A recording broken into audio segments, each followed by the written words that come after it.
What are the 3 biggest problems with influencer marketing? I'm Baer, founder of Convince and Convert, New York Times bestselling author, and digital business celebrity.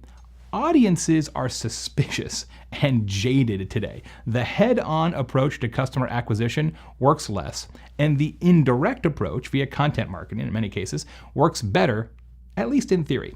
But the problem is the days of if you build an infographic, people will, of course, read it and love it. Those days are over, my friends. There is more content than ever, but most content fails miserably. Why? Because the existence of content counts for nothing. It must be amplified. Doing so via paid is getting more and more costly, so companies and organizations of every size, shape, and category are embracing influencer marketing as the savior.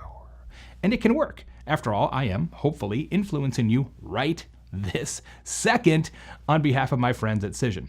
My team and I develop dozens of influencer strategies every year for major brands, and I personally work on a lot of these programs. And I can tell you this, influencer marketing is harder than it appears. It is not magic beans.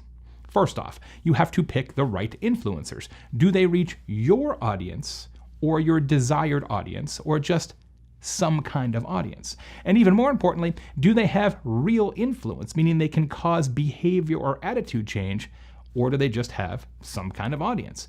Second, you have to be able to know definitively what these influencers are doing for your business. And that doesn't just mean clicks and shares.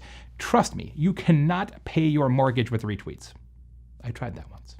Third, you have to know who is actually interacting and engaging with content that your influencers create or amplify, and what the psychographic and demographic characteristics are of those people, and whether they're good potential customers for you or your client if you're on the agency side. I mean, if you're trying to introduce a new line of artisanal bread and you get a bunch of video views from consumers that have sworn off gluten, what have you really accomplished? So here's what I think.